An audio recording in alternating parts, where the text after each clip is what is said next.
रावण से अपमानित होकर विभीषण अपने 4 भयंकर तथा पराक्रमी अनुचरों के साथ आकाशमार्ग से 2 ही घड़ी में उस स्थान पर आ गए जहां लक्ष्मण सहित श्री राम विराजमान थे।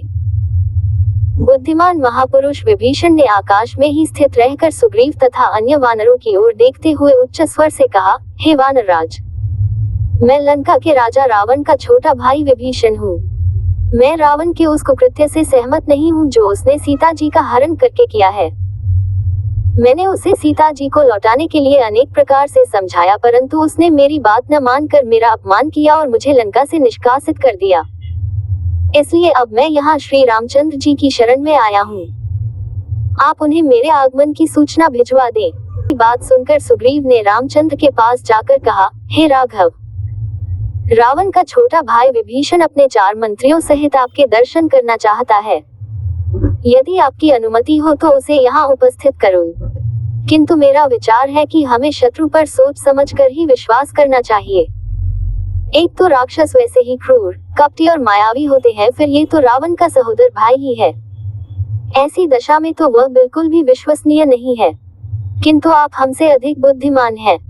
जैसी आपकी आज्ञा हो वैसा करूं। सुग्रीव के तर्क सुनकर रामचंद्र जी बोले, हे वानरराज, आपकी बात सर्वथा युक्तिसंगत और हमारे हित में है, परंतु नीतिज्ञ लोगों ने राजाओं के 2 शत्रु बताए हैं। एक तो उनके कुल के मनुष्य और दूसरे उनके राज्य के सीमावर्ती क्षेत्रों पर शासन करने वाले अर्थात पड़ोसी शासक। ये दोनों उस समय किसी राज्य पर आक्रमण करते हैं जब राजा किसी व्यसन अथवा विपत्ति में फंसा हुआ होता है।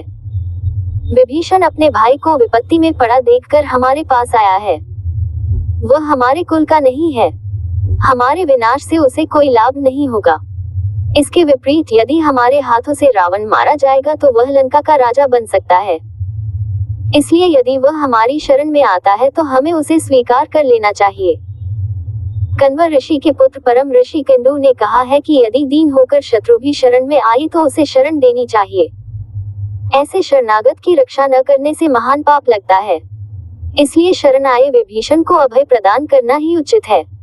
अतः तुम उसे मेरे पास ले आओ। जब सुग्रीव विभीषण को लेकर राम के पास आया तो उसने दोनों हाथ जोड़कर कहा, हे धर्मात्मन, मैं लंकापति रावण का छोटा भाई विभीषण हूँ। ये जानकर मैं आपकी शरण में आया हूँ कि आप शरणागत वत्सल हैं। इसलिए आप मुझ शरणागत का उद्धार कीजिए।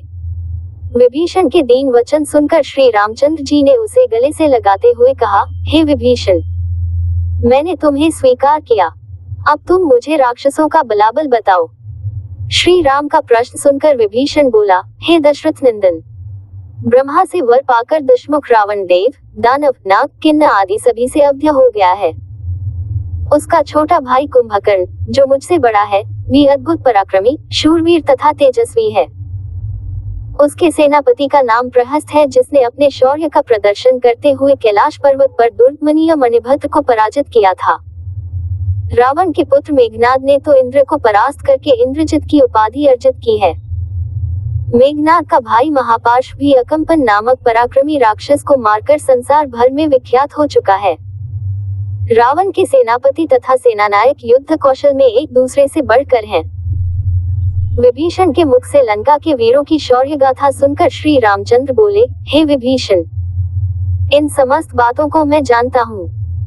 इतना सब होते हुए भी मैं आज तुम्हारे सम्मुख प्रतिज्ञा करता हूँ कि मैं रावण का उसके पुत्रों, मंत्रियों एवं योद्धाओं सहित वध करके तुम्हें लंका का राजा बनाऊंगा। अब वह कहीं जाकर किसी की भी शरण लेकर मेरे हाथों से नहीं बचेगा। यह मेरी अटल प्रतिज्ञा है। श्री रामचंद्र जी की प्रतिज्ञा सुनकर विभीषण ने उनके चरण स्पर्श करके कहा, हे राघव, मैं भी आपके चरणों की शपथ लेकर प्रतिज्ञा करता हूँ कि मैं रावण को उसके वीर योद्धाओं सहित मारने में आपकी पूरी सहायता करूंगा। विभीषण की प्रतिज्ञा सुनकर रामचंद्र जी ने लक्ष्मण से समुद्र का जल मंगवाया और उससे विभीषण का अभिषेक करके संपूर्ण सेना में घोषणा करा दी कि आज से महात्मा विभीषण लंका के राजा हुए।